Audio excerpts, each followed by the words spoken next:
So, okay, guys, let's do a little test. I said I wanted to do some experimentation today. I said I was going to paint. And now I'm not sure if I'm actually going to paint. But anyways, I was talking about adding a tank-like texture to the models. So how about we give that a shot? I've got my Tamiya extra thin cement, and so the strat that I had seen is that you're going to take your subject matter. Should I use an extra piece of runner? Maybe I'll do that.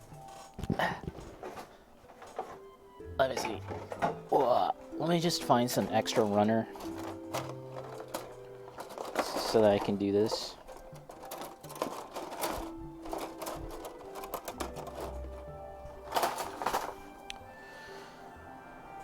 Okay, let's try it on this little part here. Let's kind of clip it so that we are a little tidy. Maybe that dude never leaves his house so no one knows who he is. Somewhere in someone's basement, some epic work of model art. What was that artist's name? Like Henry Darger? Was that his name? Something like that. I mean, yeah. I wouldn't be surprised. Like the guy from Ronin. Basically the guy from Ronin, except with anime Japanese model kits. Right, Ashwin?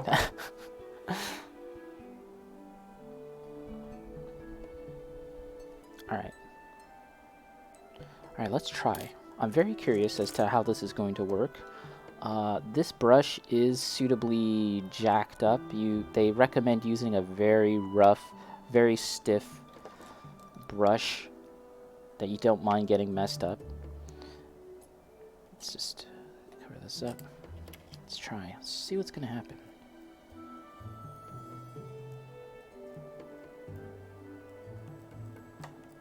And you're just going to stab the area and let like the texture kind of get pulled up as it's like simultaneously melting and drying. You want to just kind of create that texture that way. I am seeing the texture.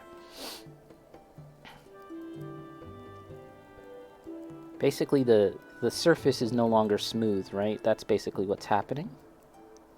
And if we keep on sort of doing this stabbing motion, it'll just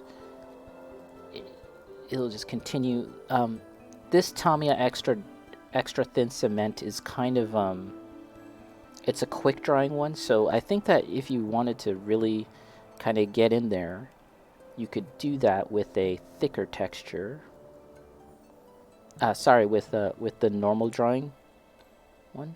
Let's see. I think it's too.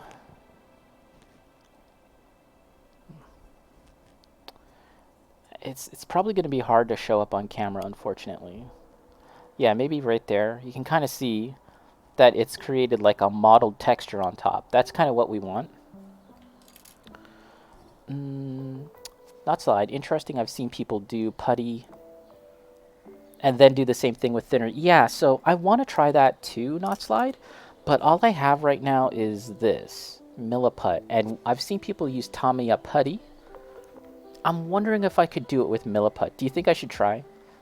We should try, right? Okay, let's try this. Now that I've done it and I feel pretty good about how it looks, let's try it on a part. Oh, try it on the Milliput? Alright, we'll go. We'll do it. So let's clip this stuff.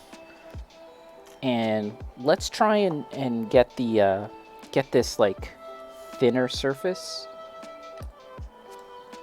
on some of these parts, and then we'll try the thicker one. Woohoo! So here we are. Let's go. We're trying it. We're going. And yeah, they recommend a stiff brush to kind of get that texture. Let's kind of prop it down, get some extra support. Mission start. Mission start. Let's get another one. I feel like I need. Ah, shit.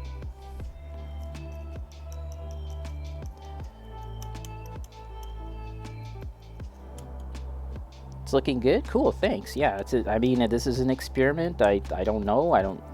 Never done this before. I saw other people do it and it looked really cool. I wanted to try it. I mean, this is the perfect subject matter to attempt this sort of thing, right? Like, I don't think you'd want to do this with your Gundams, right? Like, especially like, you know, your fancy unicorns and your Kebelis or whatever. Like, you don't want to try it on your Gunpla necessarily, just because you don't want to make them look all jacked up as I am doing this right now. But that's the Maschinen Krieger aesthetic, right, dude? Like, that's what it's all about. That's what it's all about. Just jacking up your shit.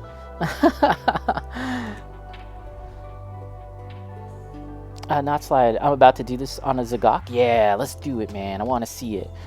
Activated your almonds. The early Universal Century stuff would probably do pretty okay. Yeah, actually, you're right. Yeah.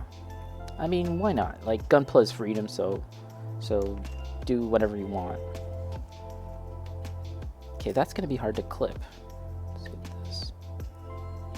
So this is just simply using Tamiya extra thin cement. However, I think that you could get better results if you use like something that's not quick drying, because this is already drying. Like, the second I apply it to the surface, it's already kind of drying, right? And I think we can get away with like working on 2 at the same time.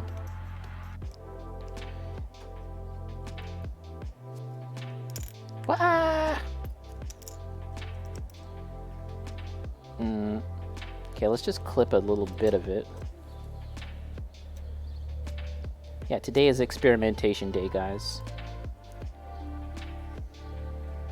Okay, I think that...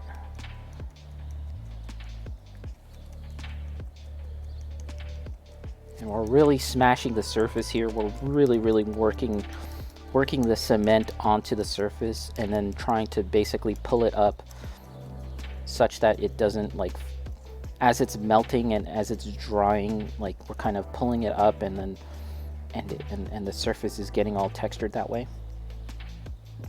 Not slide, but stuff in space wouldn't get weathered as well. It would not get weathered. Oh, because space is like a vacuum? That's true, I guess. So if I ever do like a space type model, I'd have to keep in mind that, like, whatever I do to it, you'd have to consider the environment that it's in. See, I love stuff like that, though. I love thinking about the model that way. I love thinking about like realistically how would the weathering work and stuff like that. I suppose if a model, if a mobile suit was like a multi-purpose one that was taken to space as well as battled on the surface, battled on Earth, or a colony, it would have like a mix of damage. Also, the brush is evolving to be even more insane for dry brushing. It's also why I do anything. It's a space kit with high gloss. Ah, high gloss. Good point. I'd like to look at like rocket ships for reference too. Like, maybe you can get some good ideas from space shuttles, because, you know, there's a certain kind of damaging that happens to it, like to the surface as it re-enters orbit, right? Or as it re-enters the surface, the atmosphere, I should say. So that's kind of neat. Because in my head, vacuum wouldn't cause matte. Ah, true. But yeah, this is interesting. I'm kind of digging it, and we're gonna get into it. We're gonna try and fuck this shit up more. TBH, we're gonna jack this shit up more. The brush is actually getting softer, eh? By the way, it's actually kind of getting softer because it's melting. It's melting some of the previous like acrylic that has been embedded into this old jacked up brush, sort of melting it and creating like some flecks of black paint or whatever weird grimy paint on the surface. It's interesting. Experimentation day.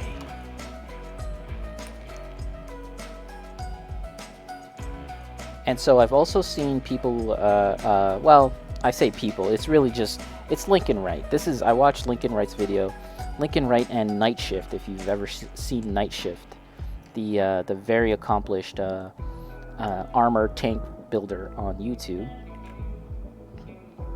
Basically, between those two, that's where I was like, let's try it, let's do it. Maschinen Krieger, let's go.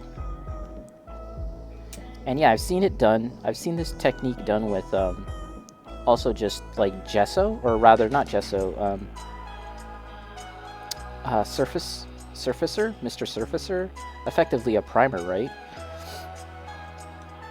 I've seen that, and I think it's a little more fine. So like this would be considered kind of like a mid-tone, and then going in with the Milliput clay slurry solution would be then considered more of a larger surfacer, a larger texturizer. Oh, this is a good example, guys. Look at this. Look at this. Can you see that? This looks sick already. Like, look at this shit. This is exactly like the look of like World War II ships. If you, dude. Yeah. Calm down. I can't calm down, not slide. I'm actually getting pretty excited. I'm getting excited about stabbing my model kits with cement. Pretty cool. All right, okay, this is a little more important. So I've been doing these like little flaps and side armors, but let's try it on a slightly more important surface like this. This is like an arm, right? This is an arm, so is it because you're letting the cement chill a little more before you do the dabbing? The dab. For this one, I think I stabbed it a lot. I was stabbing it really, really hard for that one. But yeah, you kind of just slick it on, paint it on, and then you want to just start stabbing it. And this is quick drying, so I think that it's like, I think it would be better if I used not a quick drying one. But if you, well, let's cover this up so it doesn't evaporate. You're moving things around, yeah. Like the surface is getting melted, right? And then because it's quick drying, it's like almost immediately drying, so that's why I'm kind of having to work fast. Pull it up, pull it up. But yeah, this is like, I mean, give it a shot. It's honest to God, this is my first time doing it, and I'm kind of digging how it looks. So yeah, we're gonna do more.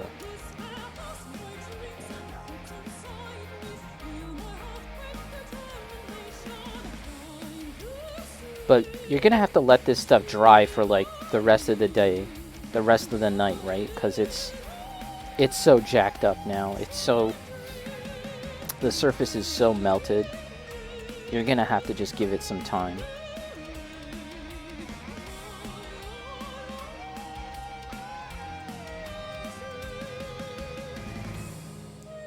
I'm a little concerned about this, the ball joint here. Just want to move it and flex it so that, to ensure that there's no particles or none of this sludgy solution is seeping into the ball joint and then locking it in place. Just gonna rotate it a couple times. I think that's what I'm seeing is dust. Some dust particles from when I was cleaning it up, so it should be okay.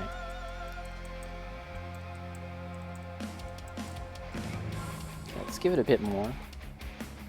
And what Lincoln Wright had suggested is kind of working in smaller areas at a time rather than like the whole entire surface. So that's something I'll give it a shot to, is kind of just trying to get that impact, get that look on just a single surface before moving on to the other part of the model. Try that.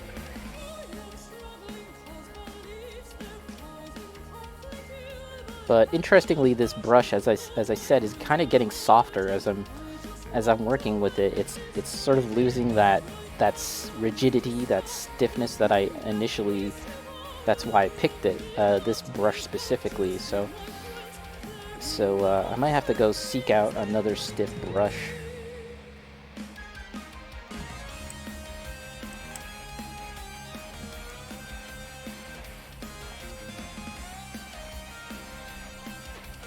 I hope your pieces end up like thousands of tiny dwarves that hit it with the hammer. Yes, that's what I want.